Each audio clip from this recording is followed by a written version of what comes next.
And welcome back to ESA Winter 21. We are raising money for Alzheimer funding. Links to donate can be found below the stream or type exclamation point donate in chat. We would like to thank Koei Tecmo, Europe's recently released Neo 2 The Complete Edition, Twitch, and ViewSonic for sponsoring the event. Now it's time for Drakodan running Undertale, the Genocide Ending. Let's go. Right. Good afternoon, everyone. I am Drakodan, as mentioned. This is going to be Undertale. This is going to be the second time I've done this run for ESA. Last time it was a race with Firepaw. I lost. This time it's not a race, so I can't lose. Yes! We're going to get in. So, right off the bat, I kind of messed up that when I was submitting this run, I completely overlooked that I could have submitted a donation incentive for file name, so whoops, sorry about that. Does mean that I get to choose the name though, so let's go with ESA. Let's keep it on theme. And time is going to start when I click yes here. So I can give a countdown, and if we're all ready, we can get going. We good? We good? Should I just do it? Yeah. I'm gonna go ahead and do it. 3, 2, 1, go. Alright, so Genocide Ending. This is one of the 3 main endings you can get in this game, with the 3 being Genocide, Neutral, and True Pacifist. And I'm going to explain a little about how this ending is going to work as we go, but first thing you need to know, lots of text mashing in this game, and hopefully you can see that I've got a very nice keyboard. I thought it was only appropriate to show the keyboard and show what I'm doing, and this masside light show that's going to be going on. This is going to be going for the entire run, so if you like that sort of thing, you're going to be pretty happy. If you don't like that sort of thing, sorry, but this is how it's going to be. So a little bit of technicality that's already come up. So we've got this tutorial section here with Flowey, and you want to hit the friendliness pellets on the top left, and then hit the circle of pellets on the bottom left. And while you're in the combat area in the middle here, you can influence the position of your hitbox a little more than it visually appears. So I'm actually holding down left to get hit a little earlier there. And you're seeing a lot of text mashing here. So the 2 main things that are very present in this particular run are combat and text mashing. The Neutral and True Pacifist runs do have a lot of glitches. This run does not really have a lot of glitches. It's a hell of a lot of RNG and a hell of a lot of text mashing. So the text mashing is primarily done with the 2 action buttons of the game, Z and X, where I'm using one input to load the rest of a text box, and the second input to progress to the next text box. And this is mirrored on the right side of the keyboard with Enter and Shift, so I'm just trying to cycle these as quickly as possible while text is on screen to progress it as quickly as possible at all times.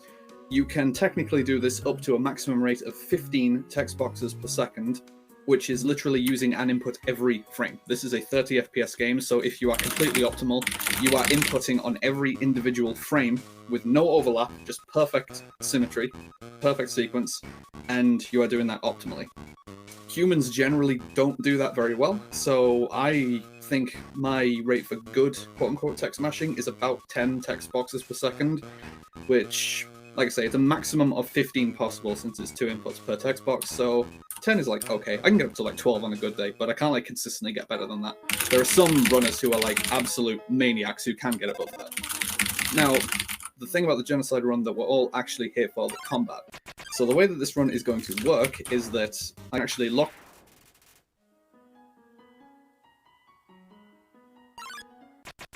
yourself completely out of. You need to follow a strict set of conditions throughout the entire run just to not lock yourself out of the ending. Like, this is one of those speedruns where if you don't do it right, you just can't complete the run. So I'm going to be making sure in all areas that I am fulfilling the conditions exactly. So to this end, I've got to kill everything that I come across. The way this is basically going to work code-wise is that each main area of the game, this being the first area, the ruins, has a specific number of enemies you need to kill in order to activate Genocide mode. And there is a pretty clear prompt when you actually have it activated.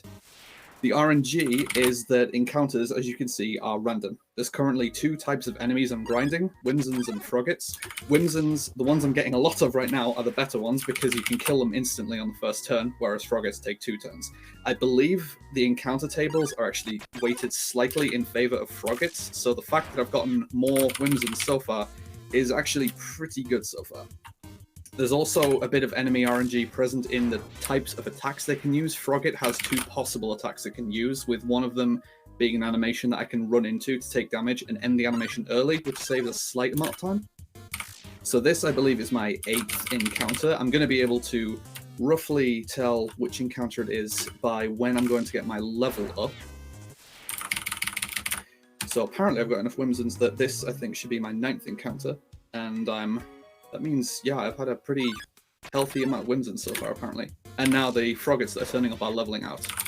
Now, the cursor that I'm using to land these attacks is also... The damage isn't random, but you do more damage the closer it is to the center of the screen. And I've just got my level up to level 3. Now, your attack damage does increase with your level, so I'm now able to wait less per turn to actually get enough damage to kill stuff in 2 turns, which is very helpful. Another Whimsun. I believe this is 10. I hope I'm not miscounting, but I only need to really pay attention to my kill count before the end of the area. It's something you can fix as long as you just don't pass the end of an area. But it does matter for trying to optimize and save a bit of time throughout the grind, because another source of RNG in each of these grinds is that the encounter rate in this game is dynamic. When you haven't got many kills in an area, the encounter rate is very high. You'll get encounters very frequently.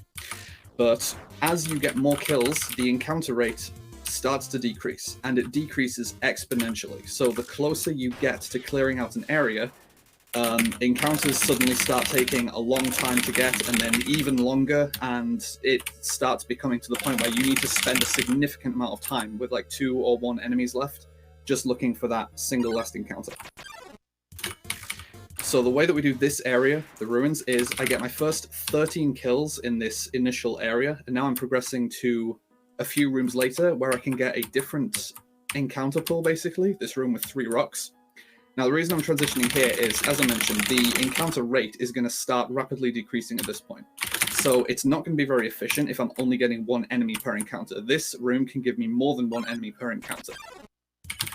Starting off with an average encounter, there's a few different encounters you can get here. You can get these 2 Froggets. You can get a Frogget and a Whimsun, which is the best encounter you can get in this room. You can get 2 Mold Smalls, you can get 3 Mold Smalls, and you can get the dreaded single Mold Small. So just really gonna have to see what to get here. So that's 2 down. I've got 5 kills left. I'm gonna reset the room. If it's not clear why I've been doing this so far, it's because resetting the room resets the encounter rate. And if you stay in a room and try and grind another encounter, it requires far, far more steps. So a double Mold Small. So this puts me in a bit of a weird situation here where I'm going to have 3 enemies remaining. So technically the best case scenario here is that I'm going to get a triple Mold Small on the next encounter. That will be very beneficial since I can end the grind on my next encounter and not have to wait for another encounter. It's going to be, I mean, I'm not going to know what state I'm in until I actually see what my next encounter is. So now I have 3 enemies left. Because the issue is, if I get a double encounter of any variant, which is also quite likely, I don't want to leave myself at 1 left. I mentioned that the encounter rate decreasing is exponential. When you have 1 left, it takes a long time to get an encounter, so you always want to leave yourself with 2 left, rather than 1 left. But, okay, alright, we're good. So to finish my thought, the danger in this area with leaving yourself with 1 left is that you can then get the single Mold Small when you have 2 kills remaining, and at that point you kind of just have to accept that you take that 1 kill and you are going to need to grind an extra encounter. It's really, really bad. But single Mold Small is not very likely, which means it always appears in my runs. Thankfully it didn't this time. I had a few D-Rust practice runs in preparation for this. They all had horrible RNG in ruins, so I'm really glad this is the one attempt that seems to be cooperating. It's really nice. And then for the most part, going through the rest of the ruins, it's going to be a pretty straight rush to the end where I'm just going to interact with a couple of puzzles and just go to the end of the area. So, clear prompt that I've done it correctly is that Napstabloot disappears here. And in the next room, I'm going to a very quick encounter. But nobody came. There's no one left. I've killed everything in this area. There are no more enemies to encounter. This is the clear indicator that Genocide mode has been activated in each area. You don't actually need to wait to see that encounter screen. Like, if you progress to the end of an area from, say, the last room, you can get an encounter and don't see that screen. Genocide mode is still active. This is just the most clear indicator that you have fulfilled the genocide requirement for the given area. Pretty spooky. So, my friend who's accompanying me on my run, anything to say about this? Any thoughts? I definitely want to let everyone know that you're watching ESA Winter 21, benefiting Alzheimer Funding, the Swedish national fundraising organization focusing on Alzheimer's disease and other dementia-related diseases. Alzheimer Funding's aim and purpose is to increase funding to the benefit of scientific research in order to find a cure for Alzheimer's disease. So, if you want to get those donations in, you can just click on the link beneath the stream, or type in !donate in chat. We have a lot of great incentives and bid wars to get met, so be sure to get those donations in. I'm really sorry that you were like talking about the charitable cause and then it was just keyboard noise all over it. No I'm sorry worries. about that. It's a necessary No. part of the run. I can't avoid it. I mean, I could use a non-mechanical keyboard, but that's no fun. Well, why would you? Oh, please go. All right. Yeah, my text mashing is not the most consistent. Sometimes I go through text boxes really fast, and then other times I don't go through them very fast at all. It's like overlapping inputs are weird. So this is the other massive indicator that you're on genocide mode. Boss fights are not very difficult. You just kill bosses in one hit. The lore reason that's given for this is that there's a library you can visit in Snowdin which like tells you about monsters and their constitution and such, and it basically explains that monsters don't have physical defense, so to speak. You do more damage to monsters when you have a higher killing intent. So the more you want to hurt them, the more damage you do to them. So the fact that you one-shot Toriel like that, who is considered a very powerful boss monster, is basically the game saying you really hate this character now. Which is like, it's dark. But yeah, getting out of ruins, fairly nice pace so far, but there's a lot of room for RNG to be incredibly unfavorable if it wants to be, so I'll definitely just have to see what happens. Gonna get a nice disturbing voice sample of Ronald McDonald here. That is literally a voice sample of Ronald McDonald from like an old 70s commercial. It's on YouTube, you can look it up. I'm not quite sure how Toby Fox avoided a lawsuit by using that, but okay, we'll do it. And, oh, credits, that means I beat the game, apparently. Except there's like 50 minutes left? Okay, there's like a lot of the game left, apparently. So now I've got Holding Right Simulator for a few screens. I'm going to take this opportunity to have a drink of water, actually. Alright, good. Then we're going to get, some more text mashing. I'm going to get to interact with a save point to get my health back. Ooh, I'm going to get to do some menuing when I get my new weapon, even snazzier. And then I'm going to get to go straight back to grinding enemies. Snowdin has most of the grind taking place at the end of the area, and I need a total of 16 kills for this area. The rules for this area are a little squiffy, though, that there are some scripted encounters I'm going to take, which, whilst they are necessary for progressing genocide mode, they don't count towards my area kill counter, which is a little weird to get your head around if you're uninitiated in the category. But all you need to remember is that general rule of thumb, all guaranteed scripted encounters, you must kill them to maintain genocide mode, but you are going to need to still grind extra encounters to enable the genocide flag for your current area. So I'm going to get my health back on the save point first. Interact with this box to take out the tough glove. Please give me it. There we go. Equip the tough glove. I'm going to do a lot more damage on a hit now, and it's going to change the way that I get hits. So I land the cursor, and then I get to mash inputs quickly to increase the power of the attack. It's like a max of 6 inputs, I think. 5 or 6 inputs to boost the attack, and then the attack just goes off.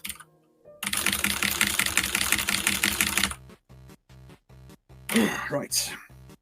Stretch my fingers a bit.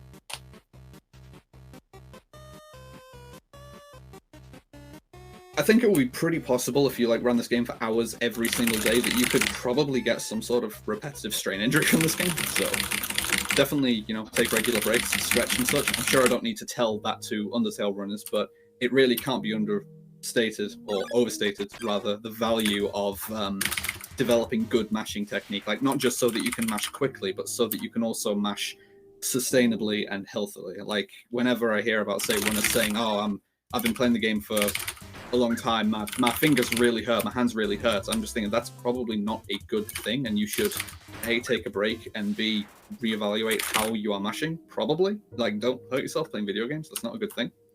So for this screen, I'm going to the bottom here to avoid this ice patch. You slide across the ice, but the step counter actually doesn't progress while you're sliding across the ice, so I wouldn't get this encounter by the end of the room. I'm also throwing the stick on the first turn of that encounter, since it lowers Lesser Dog's defense, and then I can just one-shot him with any old hit on turn 2.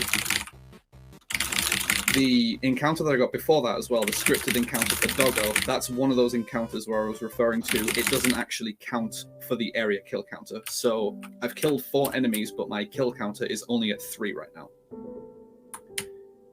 My kill counter requirement when I actually start the grind is going to be either 12 left or 11 left, depending on what I get for my next encounter. Once I get into this next screen, I'm going to grind 1 random encounter.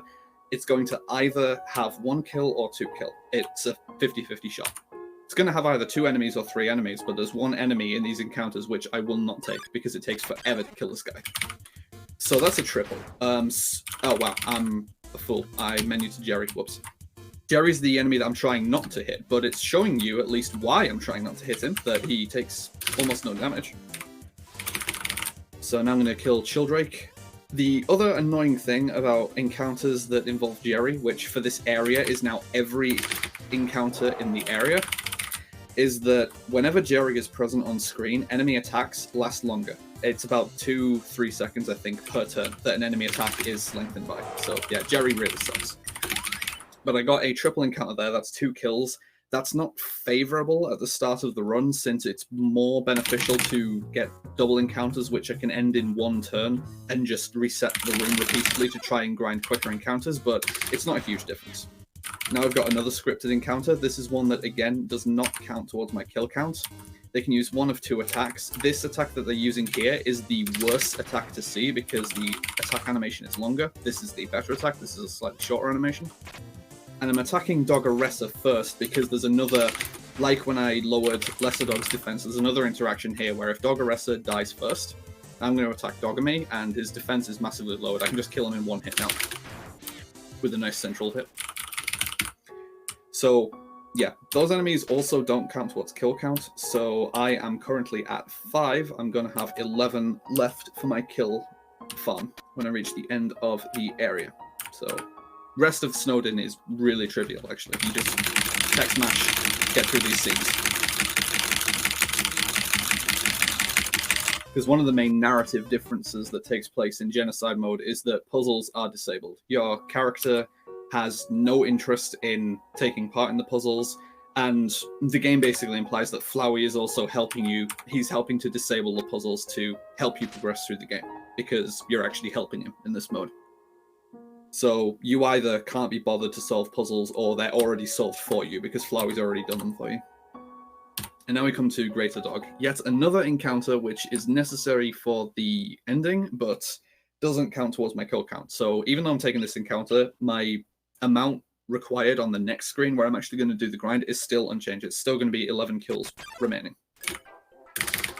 There's 2 attacks I can get here. This spear attack is the worst one because I cannot cancel this animation early. Okay, that's the dog. That's good. You can just run into the dog at the bottom there to cancel the animation, so you ideally want to see that 2 times. But, you know, 1 for 1. It was pretty alright. Average fight.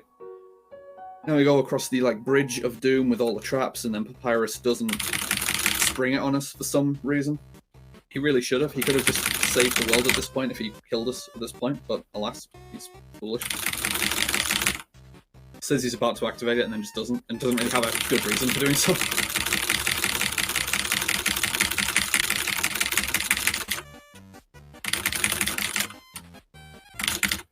Alright, so I'm just going to reset the screen so that I can enable encounters on the screen, and now the grind is going to begin. So as I mentioned before, I ideally want to see just double encounters here, nothing but Ice Cap and Jerry. That's preferable at the start of the grind. Nice. Once I level up to 8, I'm going to be able to get faster hits on Ice Cap and still one-shot it, which will save a slight amount of time per turn. So I've got 10 left right now.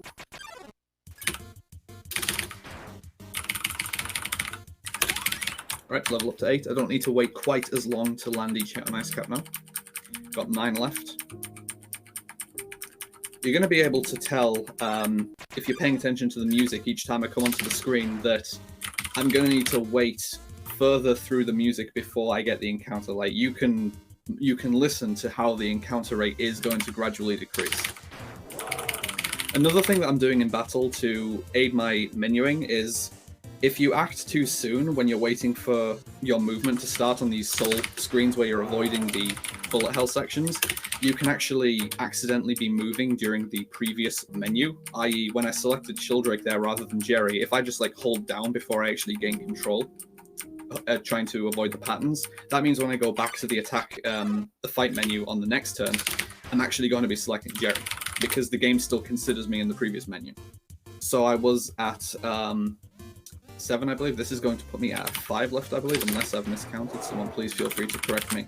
But this is conveniently one of the areas where I'm actually going to know what my remaining kill count is based on where the music is when I get my encounter.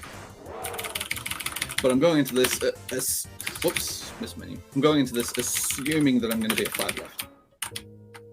But after like the next encounter, I should be able to tell where I'm actually going to be for kills based on where the music's going to be.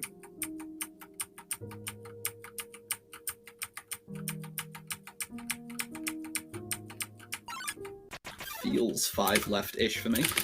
At this point, getting Ice Cap is not particularly favorable. So now I am hoping to see triples so that I can take advantage of the diminished encounter rate by at least getting more kills per encounter.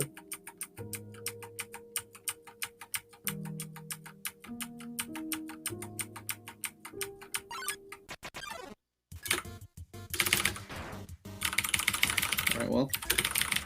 So I'm assuming that I'm at 3 left, but I will know for pretty sure based on what the music's at when I get my next encounter. Like, I may have miscounted one way or the other earlier.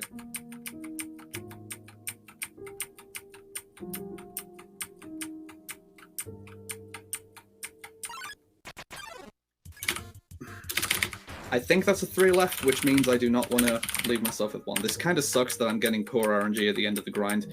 And yeah, so I believe I'm at 2 left, which does mean that regardless of which encounter I get, I'm going to need to take at least 2 kills, which means if I get Ice Cap and Jerry, I'm going to need to kill Jerry to finish the grind here so that I don't need to grind another encounter. But I'll know for certain what my kill count is here from the music cue.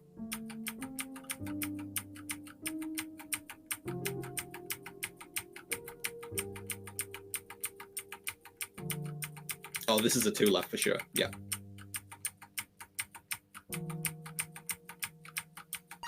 Yeah, when the music does a full loop like that, that's a 2 left. So unfortunately, I do have to take Jerry here to end the grind on this encounter. Definitely really not good RNG in Snowdin. That's not really common, that in Ruins I actually did get pretty good RNG, and now here in Snowdin I've gotten really bad RNG. It's normally the other way around for me. And yeah, as you can see, Jerry is a massive nuisance.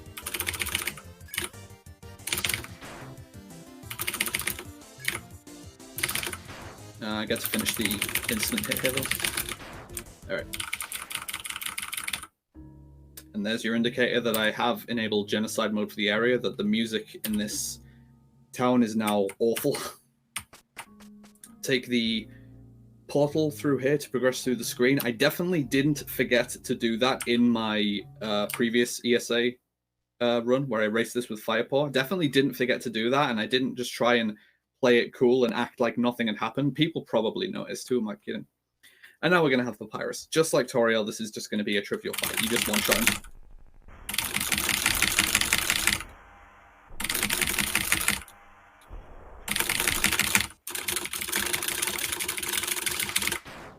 Whoops. He's dead. Ooh, family. Look, I'm going to share a secret with you all. I've got my splits up right now. I'm losing a lot of time in this area. When I said I got bad RNG, like, I got really bad RNG in this area. Like, I had to take way too many encounters here. This is like, man, I had really good pace coming out of Ruins. Probably the best pace I've had in quite a while. And now it's... God, I'm losing a lot of time here.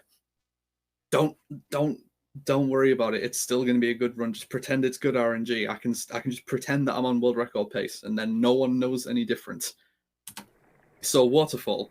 Thankfully, this is a relatively non-volatile area when it comes to the RNG. Like, there is randomness in the grind, just like every other area, but this is the least volatile area. Also, nice little cool time save here. When I screen transition, go up to scroll the camera up that slight amount, so that now when it scrolls up to Undyne here, and then scrolls back down, it takes 5 fewer frames to do so.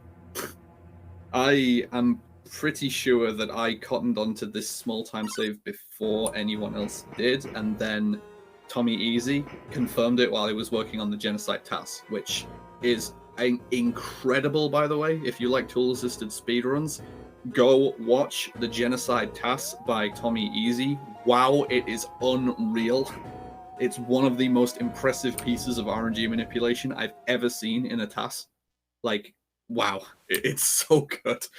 And it just puts all the RTA runs to complete shame. Like, there's no way we can ever come remotely close to that run. So, grind is going to start on the next screen. I'm going to get... It's not a scripted encounter, but it's going to be very early. This Aaron here. Now, just to, like, minimize the presence of RNG later, I'm going to take this encounter.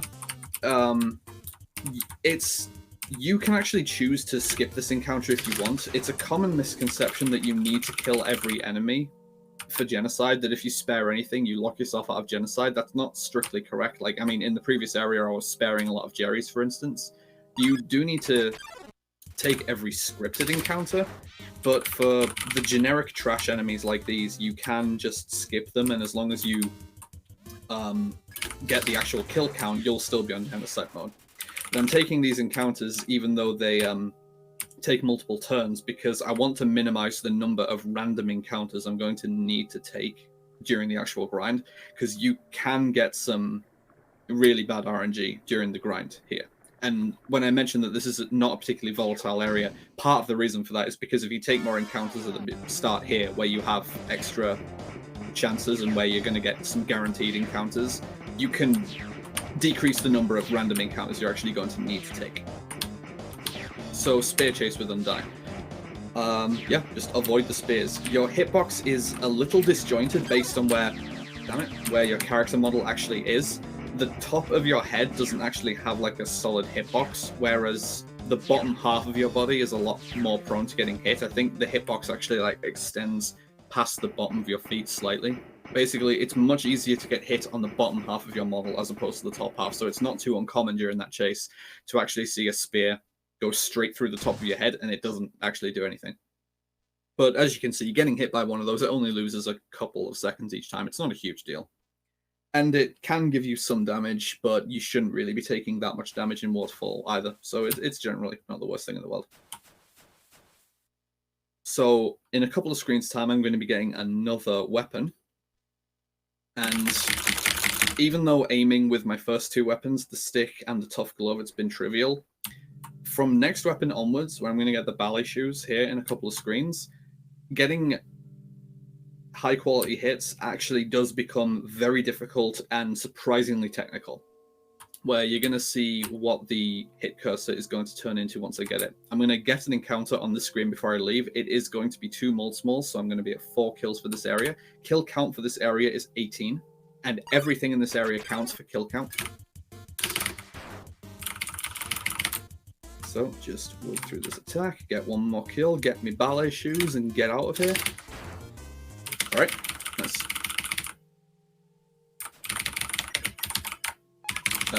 Slow menuing there, but whatever. Right, so I've got the ballet shoes, and I'm going to get my next encounter when I go down here and I start going up on the east side of the room.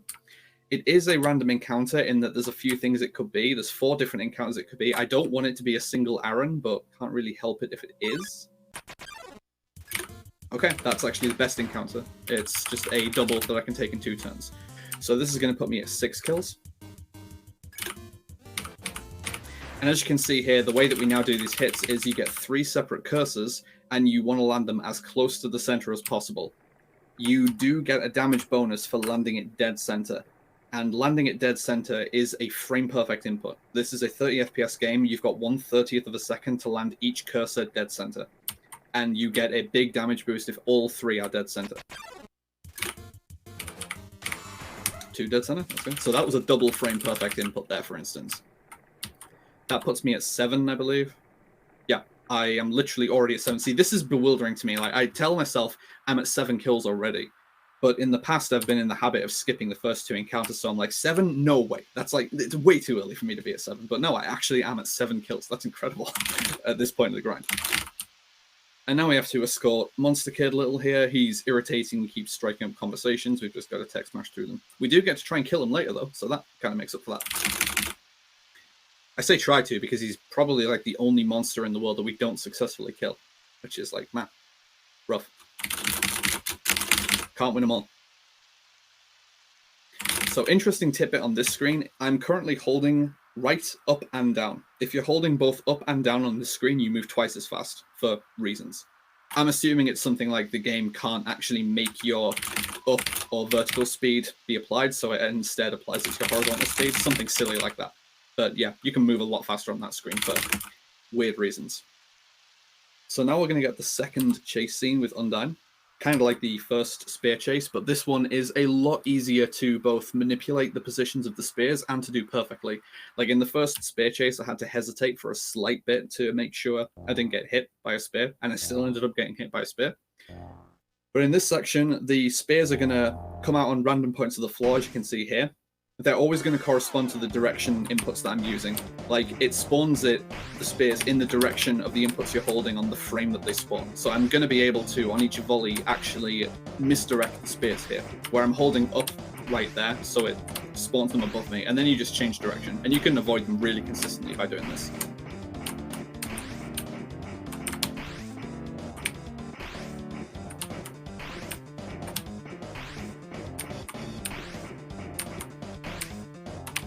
Yeah, that's basically a perfect Spear 2 section where I don't think there was any wasted frames where I went around a new corner, like with any wasted time, and didn't hit any Spear volleys, so I think that's about as well as that screen can be executed. It's relatively trivial to do so, but... Oh, man, didn't go far enough. Yeah. So then I completely whiffed that section, which is just really, really silly. You just need to progress far enough into that screen to stop the chase, so... Well, alright. Just save a couple of frames on the previous screen and then lose a couple of seconds on that screen. That's, yeah, good speedrunning methodology. So we're going to get sent down into the garbage dump here. Now, there is a glitch that I can go for on this screen, which is frame/pixel perfect, I believe. And it saves no time. So let's try it. Serious time here. Damn it, missed it. So if you transition off the very corner of the platform into the water on like the right pixel, you don't go into the water and you're just walking on water. We call that the Jesus First glitch. And it does absolutely nothing. It doesn't save any time, but it's funny to look at. So you always try and go for it. Now we're going to have Glad Dummy. It's the Mad Dummy to begin with, but then it becomes really happy, or it gets so angry that it actually becomes physical, which makes it happy, and then we reward it / thank it by just killing it. I do wait a little bit before I mash my battle inputs there, because with that encounter and the next one I'm going to get, which is Temmie, it is actually possible to mash so well that you do less than 5 damage, and they have 5 HP. So if you are too good, you can make that into a 2-turn fight and lose time. Very nice. Like, same with this fight. So I wait a little bit. So I'm currently at 9 kills, and what the... No, don't talk to that. All right. 9 kills. It's 18 for this area, so I actually... Do I seriously only need 9 kills that? Seriously? I have to do some counting here. No, I seriously do just need 9 kills, so now I need 7? Seriously? Okay, I only need 7 more kills. This is weird to me. I'm not used to being this far through the grind at this point. Alright, so in the interest of, again, trying to minimize RNG, I'm going to take Aaron here, even though it's a 2-shot fight.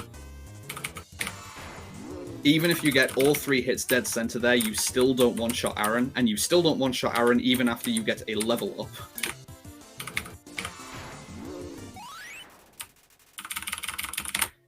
Alright, so this is 5 left, I think I need now? Seriously? You're joking me. You can't be serious here. 5 left. From this point on, the encounters are random.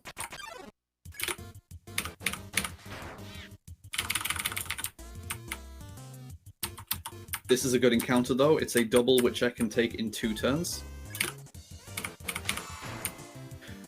So now I believe I have 3 left. I'm going to just progress to the end of this room and take the encounter near the end. I'm not going to need to waste any time here. I should get the encounter before I actually hit the end of the room, so I don't need to stop at all. I need to stop a little bit. Whatever. Come on. There we go.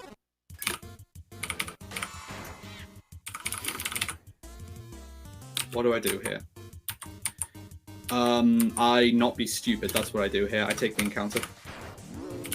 I was thinking whether I want to leave myself at 1 left or 2 left. This is the one instance in the game where it isn't a detriment to leave yourself at 1 left. The next room is so long that even at 1 left, I'm going to get the encounter before I reach the end of the room.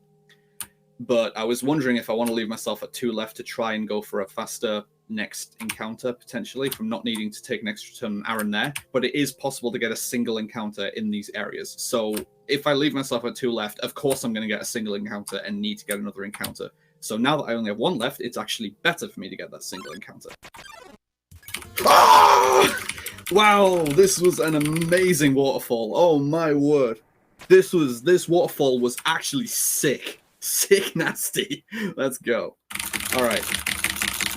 God, if I get the quick kill on Undyne, I'm probably going to be looking at an actual gold split here. Like an actual gold split. This is insane. So, the combat so far has been really trivial.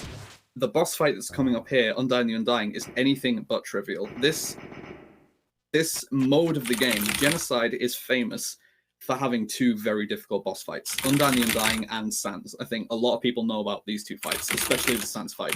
Undyne the Undying is legitimately very difficult. Now, as a speedrunner, the difficulty isn't necessarily in whether you can finish the fight, but whether you can finish the fight quickly. I'm going to need to be as accurate as possible with my hits, and I need to get as many dead central hits as possible so that I can hopefully finish the fight in, I think it's 14 turns. If I am inaccurate with my hits, it's going to take an extra turn, but the extra turn that it requires is extremely slow. Her attack animation is very, very slow, so it loses 15 seconds to not get this quick kill. The degree of accuracy that I'm going to need is, I mentioned that each perfect hit in the center is frame perfect. As I say, this is a 14-turn fight. It's 3 curses per turn. I can miss 12 individual frame perfect curses and still get the quick kill, I think. So I need to average getting basically at least 2 frame perfect inputs every single turn on average. So if I do a little worse than that on 1 turn, I will need to have at least a triple frame perfect on a different turn to make up for it. This is extremely demanding, and I'm going full serious time for this fight. Double frame perfect. I need to average, I think it's 1652 damage per turn. Something like that. It's something like that. It's in the 1600 region. Not a good hit.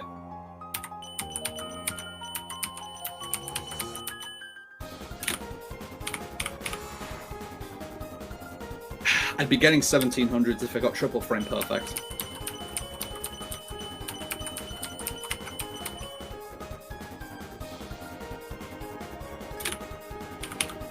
Ugh, that was a really bad hit. It's not looking very likely that I'm going to get the quick kill at this rate. If I start getting perfects back to back, then yeah, probably, but we'll see. Really bad hit. I can probably forget about getting the quick kill now, but we'll play it out, we'll see. And like I say, at worst, I'm going to lose 15 seconds from not getting it.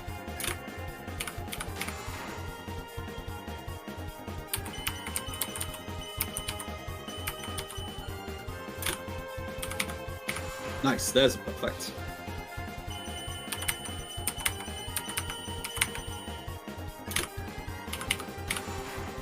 Same pattern and I hit it perfect again.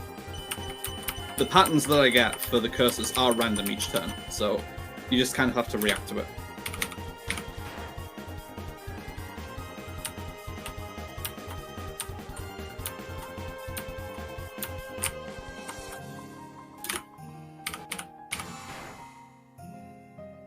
This theme is so good as well. I mean, the soundtrack is really good, but this theme especially. definitely one of the better tracks in the game. Ugh. Yeah, there's absolutely no way I'm getting the quick kill like this, unfortunately. It's going to be close. It's always close for me. The next best thing you can hope for is that the extra turn you need to take, you can at least mash the final hit, because you'll do about 600 damage, and that's like probably the max health left she should have at that point. But we'll see.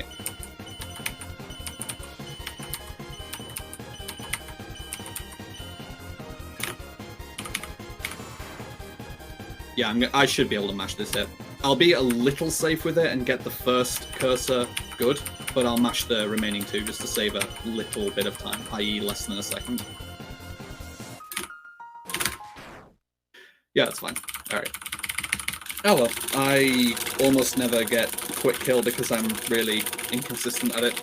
And so, alright, so you've seen how difficult it is to aim well with the ballet shoes.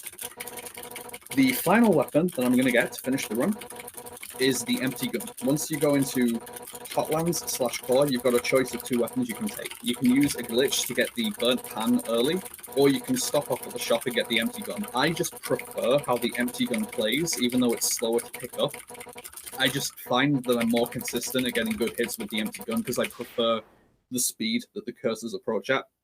Like, on the burnt pan, it's slower per cursor. On the empty gun, it's faster. I just find myself better at reacting to the fast cursors. If you're familiar with Guitar Hero, I guess you can kind of think of it as playing with hyperspeed on Guitar Hero, that people insist it's much easier to play with hyperspeed on, where the highway comes at you faster. It's kind of like the deal that I'm at with the burnt pan versus empty gun. So even though it's going to waste a few seconds for me to pick up the empty gun versus the burnt pan, that screen transition took really long for some reason. I'm still going to want to pick up the empty gun just so that I'm more comfortable aiming with it. And that is because with the next grind, even against the trash enemies, there are enemies that I'm going to need perfect hits to one-shot. And the empty gun doesn't, and both the burnt pan and the empty gun, they don't have 3 cursors per hit, they have 4 cursors per hit. So where to this point with the ballet shoes, it's been a triple frame perfect input for a perfect hit, now it's a quadruple frame perfect input. So yeah, and there are enemies where you need quadruple frame perfect to kill them in one hit. So core can be a brutal grind depending on which enemies you get, where the RNG is very volatile, and the encounters themselves, you need to be extremely technically proficient to be getting through them quickly. It's like, oh, core is where runs go to die. So we go through Hotlands. You're always going to get 5 encounters going through Hotlands. I got my first one there. Going to get the second one on this screen. This does require a very good hit with the ballet shoes to one-shot this fight. Yep, 78. That's not good enough. Damn it. I don't know why I'm playing so bad with the ballet shoes today, but that enemy has 80 HP, so you can see that's really not forgiving. 1 minute. Just mash it. Alright, so that's 2. And then I'm guaranteed to get the same 3 scripted encounters before I reach the core, and those 3 encounters do count towards kill count. So for all intents and purposes, you do always enter core with 35 remaining. Like, if you check the save point before this point, it tells you that you got 40 left, but just for simplicity's sake, once I reach the grind, I always consider it as I need 35 kills.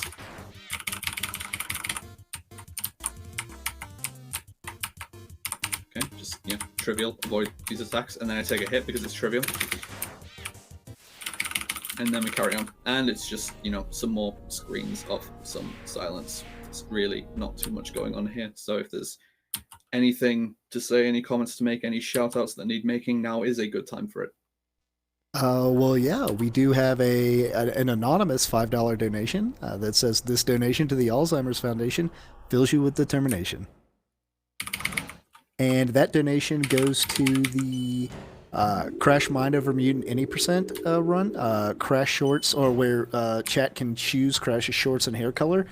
They went for Bluey, and currently Reddy is in the lead, but only by $5. And we do have some other incentives that need to be met. Immediately after this run is the PsyOps. There's a bid war to choose the skin and player model. Currently, Clown General is well in the lead. But if you get those donations in and choose that incentive, you can change that player model to something else.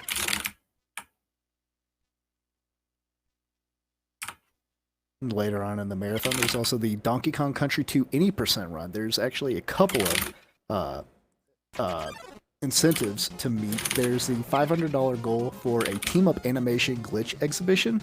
That's currently at $465 of that $500 goal. And there's another $500 goal for a visual glitch exhibition in Clapper's Cavern. That currently has no incentives met, but definitely feel free to get those donations in so we can see those glitches. Okay, today I learned that Muffet clearly has 1250 health. I thought it was lower than that, and I somehow didn't finish that fight in one turn. I was like, oh, 1200 something, that's got to kill her in one hit, right? And then it just didn't. I was like, oh, okay, I'm losing a few seconds then. Okay, I'll take it. That was really silly that I lost time like that. That's, again, I'm trying to like save some frames, and it caused me to lose a few seconds. That's really silly. Either way, this is the point where I'm going to stop off at the shop. So last bit of shopping. I'm also going to take a recovery here just to make sure I've got plenty of health for the core grind. Menuing go. That was good before I entered the menu an additional time. Oh well. Recover my health. Now we're going to go into the core. And now the grind is going to start, and I'm going to be concentrating pretty hard on just remembering where my kill count is. I don't like this grind at all. Most of it is going to take place on this bridge here, and I'm actually not going to reset the room until I've got like 15 kills or something. It's kind of silly. So there you go, triple frame perfect. I kind of was not paying that much attention to what I'm doing, but I'm pretty comfortable with the speed that these curses approach at. I'm going to miss a lot of them though. Like any of the encounters where I actually need a quadruple, I'm not going to get it. Don't think I'm going to like, you know, play well and save time. That's not going to happen.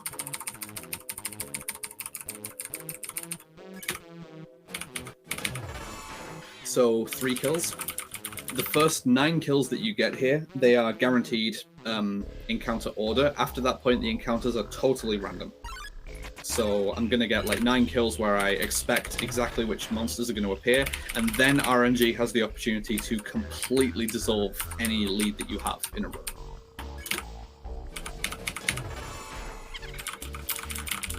I don't need to strictly be keeping count at this point because like there's one encounter coming up where I'm going to need perfect hits, and that is the encounter that puts me at 9 total kills, which is the next encounter after this one.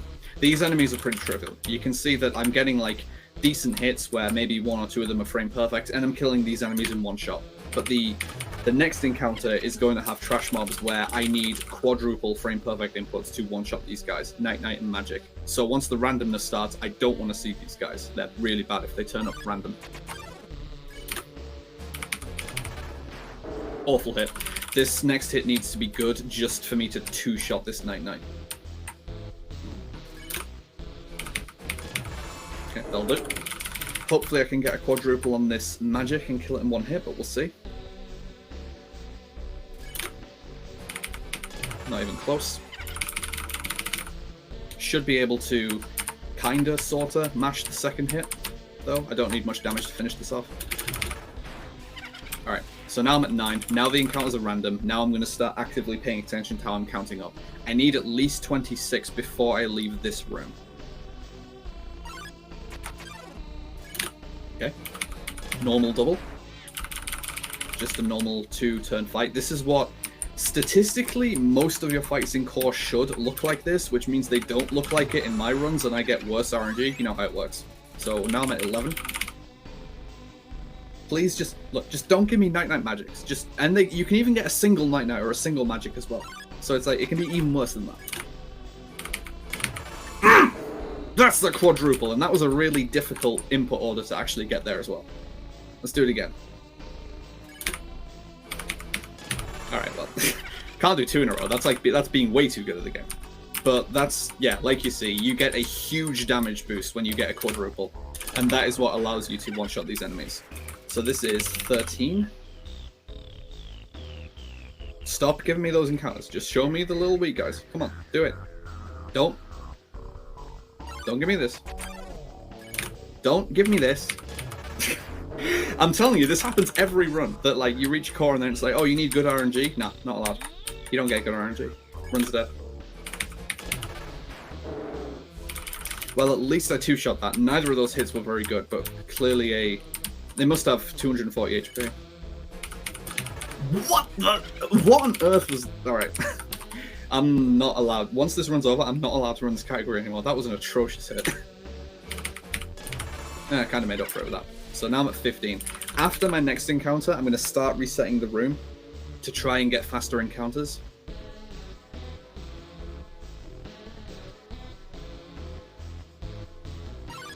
Wow, that took a while. You can... Game, look, alright, game. You can give me other encounters than this enemy group. It is possible. You are allowed to do that if you want. Just saying. You are allowed to not completely waste my time. The RNG in this run is brutal. And then, on top of it, if you're like me and you like can't play video games, then yeah, it's... You lose a lot of time here. Alright, 17. Reset the room. Probably gonna get another Night Magic here. It's gonna happen, it's gonna happen. Alright. Whatever. Alright.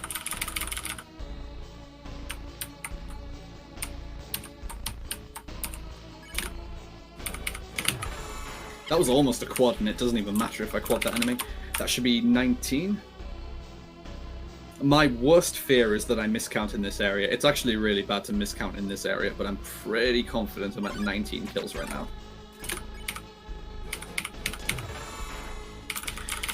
So this should put me to 21. Oh, fun little thing you can do with the frogget here. Haha. So that's 21.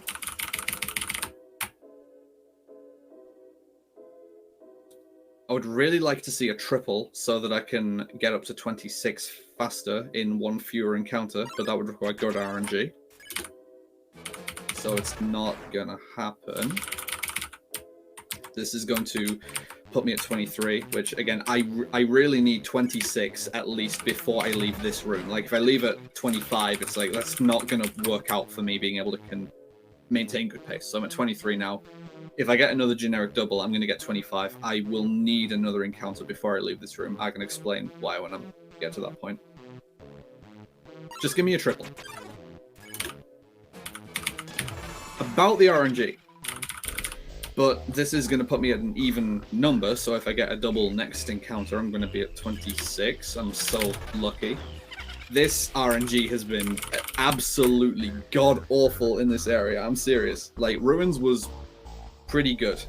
Snowden was very bad. Waterfall was really good, and Core has been awful. Like, really awful RNG just across the board in this area. This is unreal. Also, I'm a fool. Whoops. Since this is going to put me to 20, this is the encounter that's doing me to 26. I should have done this encounter on the left side so that I could just leave the room a bit earlier, but I'm just going to leave the room now. Fairly sure my kill count is right. I'm going to reach like the end of the kills here and be completely wrong. But I'm going to take one more encounter in this room to hopefully put me up to 28 if I've counted correctly. And 28 is the magic number for when you leave this room.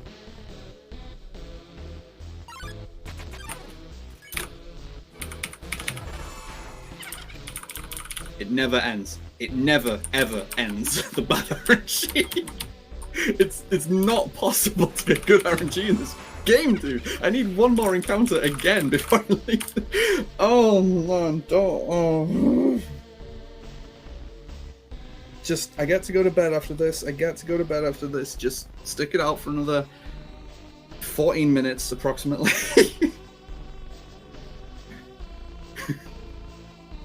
This has been so bad in this area. Dude!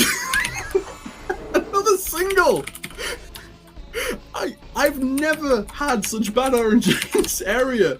Every encounter has been so bad. What is this? Alright, so I'm at 28. I need 35 kills. Now I go to this bridge because I can get some guaranteed encounters in scripted spots. It's going to be 7 total kills, which will bring me up to 35. So this cuts out the fact that the end of the grind takes forever to do.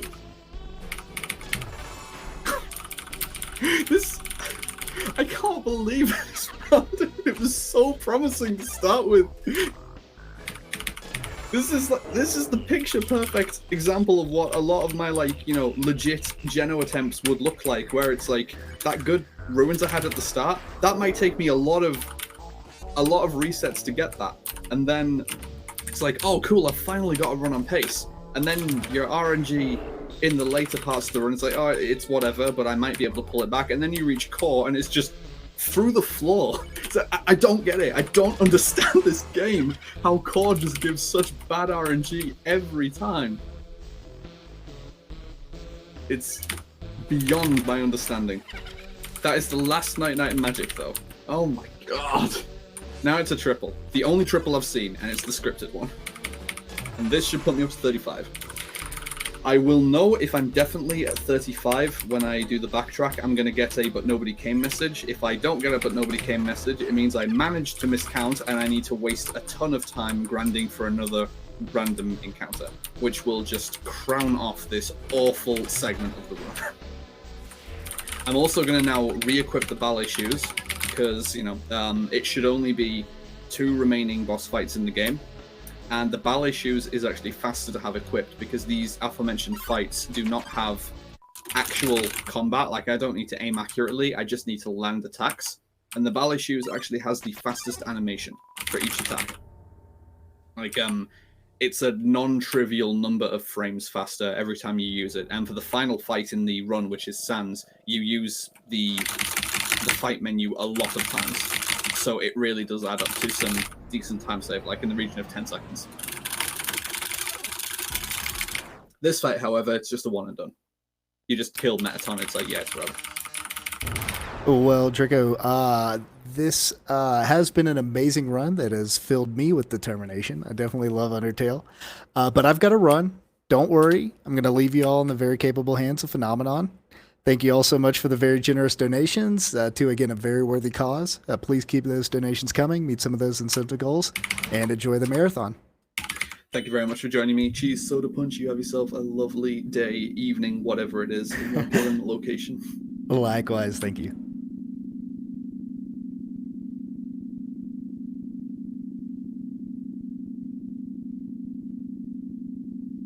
This section's called Long Elevator.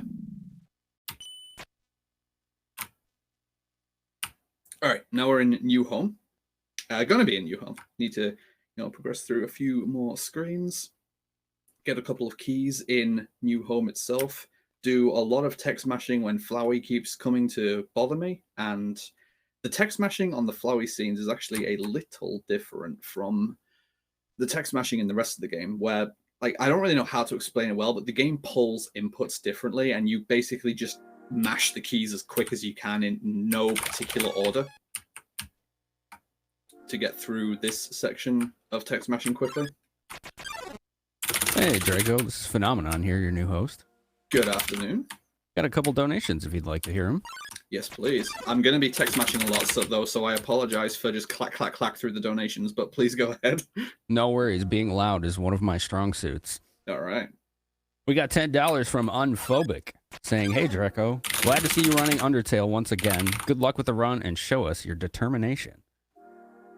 It wasn't good luck, but thank you, Unphobic. I really appreciate it, man. We got another $10 from an anonymous donor. Really enjoying this run. Never seen this game before, but now I'm definitely interested in checking it out. Donation amount goes to Runner's Choice. Oh, what donation incentives do we have coming up? Give me a quick reminder, if you please, so I can choose. Sure, coming up right after this is Psyops of the Mindgate Conspiracy, where you get to choose the player skin/model that will be used. You have a choice between Clown General, Bikini Marlena, the default skin, or Scorpion.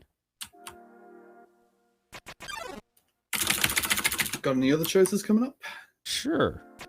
We have later on a game called Crash Mind Over Mutant. Crash has several options for what color hair and shorts are worn. So you have reddish, classic, bluey, or greeny. All right, I think I'll go with the Crash, and let's go with the Ginger. We'll go with the Reddish. Reddish. Got it. Ginger Crash sounds good to me. All right, so for people who actually, run this category, this fight is relatively trivial. I'm not even going into it with a save, but everyone who is tangentially familiar with this game or just a casual observer, everyone waits for this moment. The fight with Sans. And this is going to be kind of serious mode for me. If I get through the first half of this fight without taking any damage, I will sacrifice a little bit of time in the second half to try and turn this into a no-hit attempt. This is a very difficult fight to no-hit.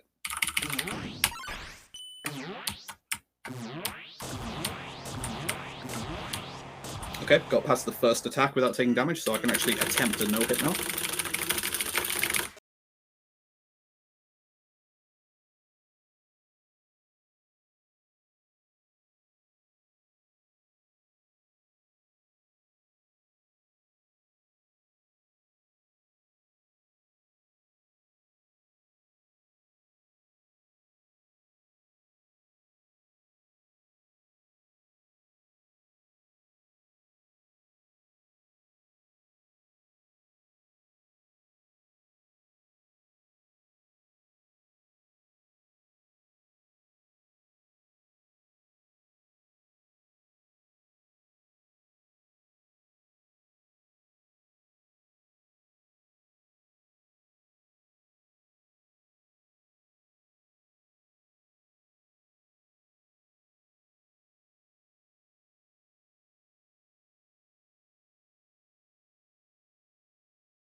Can save you in some situations.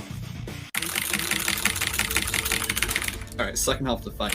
Now his attacks are going to be completely random. Like, there's all these jump cuts. There's a lot of different random attacks I can choose with pretty little time to actually react to what you're getting. And he's also going to start attacking me during the menus when I'm actually menuing for each of my turns.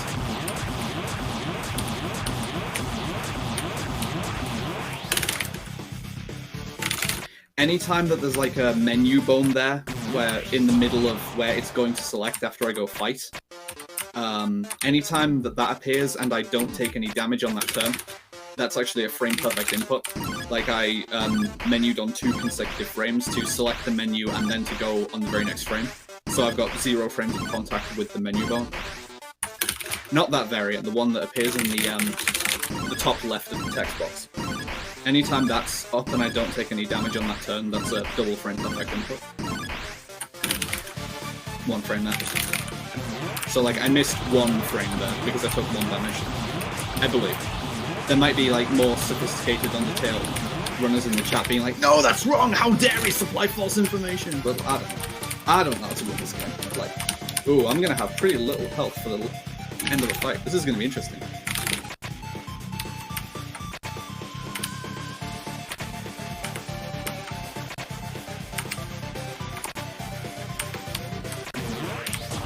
Got a few more donations if you'd like to hear them. I do need to concentrate here, I apologize. There will be time afterwards. On your word, sir.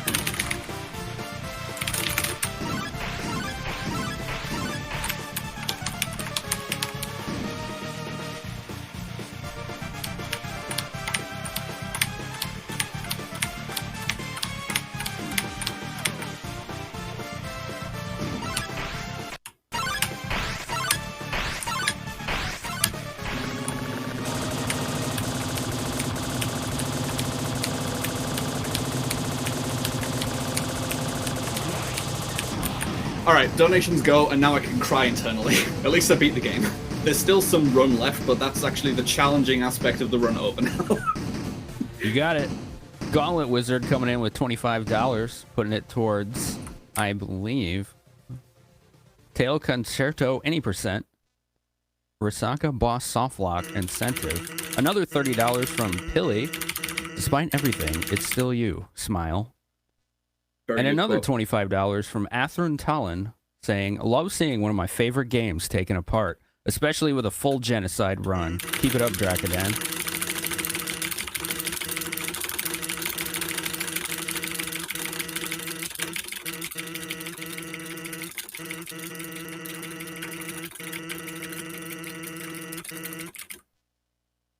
I was legitimately really worried that I was going to end up dying on the final attack there from just having some sort of spaghetti choke moment, so I'm really glad that didn't actually happen, because I didn't exactly save before coming into this fight, and I would have lost a couple more minutes than I should have if I'd taken death there. So yeah, again, shouldn't mention these things, just pretend it's a perfect run, pretend it all went according to plan. No one needs to know that it was a really dangerous situation if you don't say anything. That's the secret to doing marathon runs.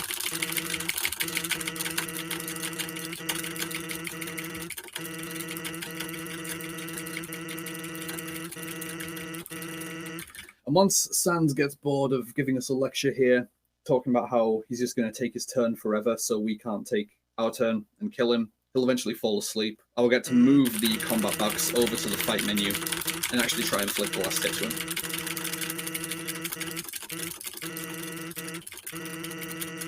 Yeah, so now we wait. And he's going to fall asleep after a while. So yeah, if there are any other announcements, any donations, now is the perfect time for it. Sure thing. Just like to remind everybody we have an active bid war incentive for the next run coming up right after this shortly to choose the player model that will be used for the run. It's between 4 models: Clown General, Bikini Marlena, Default Skin, or Scorpion. You can put your donations towards either of those at your discretion.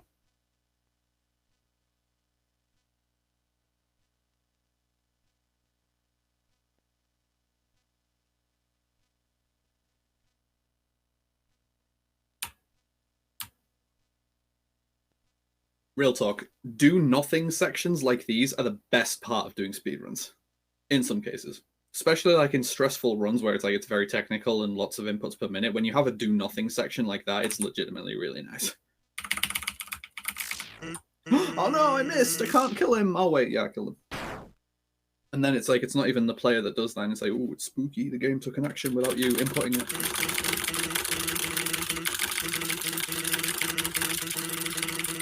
Could have technically done a bid war incentive for which ending to go with, but it's incredibly trivial. It doesn't actually change anything, and I always go with the jump scare ending anyway. Yes, it's a jump scare. Spoiler warning and jump scare warning. But when will I actually do the input that progresses to the jump scare? That's what you're not going to know. And then we get absolutely tons of EXP and go up to level 20. When you're level 19 like that, you need an absolutely ungodly amount of EXP to progress to level 20, and you get it all from just killing Sans. Yeah, he gives a lot of EXP.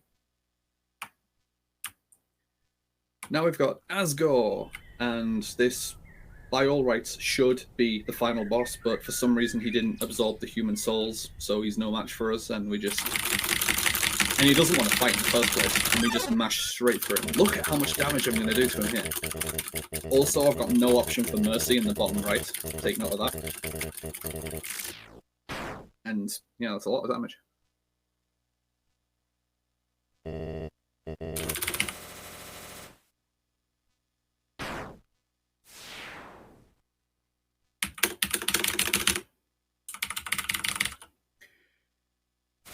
So...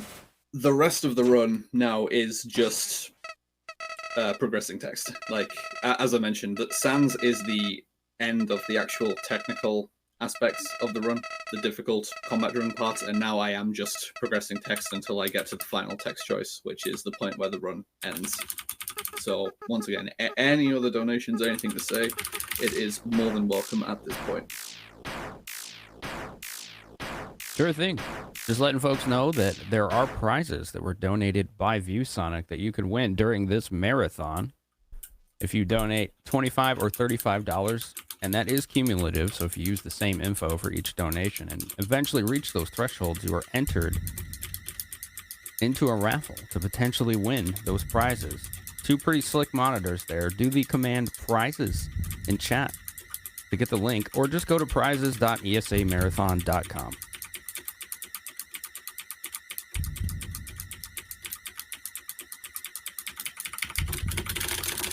Come on, input faster!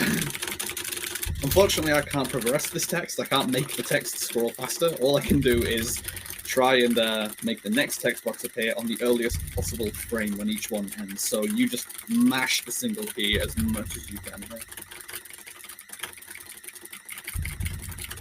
And after the fallen child has a few more text boxes here, we're going to get the choice to either erase the world or do not erase the world. And you always do not erase the world. That's the correct choice. That's the jump scare choice.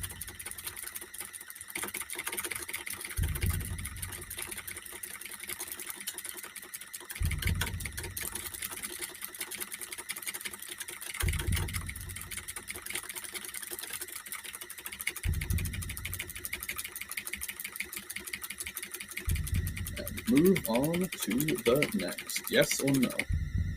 And time. On my end, that looks like a 109.57. I technically got a sub 110. Technically. Oh man, what a... That run was pretty okay, actually, until core, and then I don't want to talk about it. But that is time. That is the end of the run.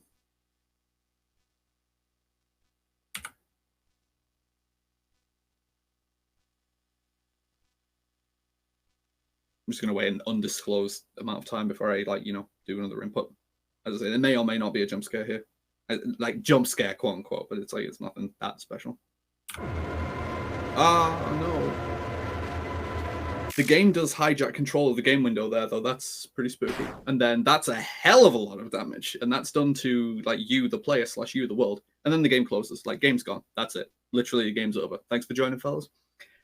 Thanks very much to ESA for giving me the chance to run. Really appreciate it. Hope everyone had a very good time. But, like, that is fully it. So, yeah, hope everyone enjoyed.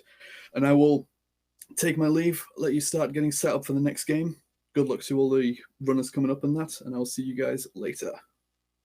All right. Thanks, Drakodan, for donating your time and skill to support this great cause, Alzheimer Fondant.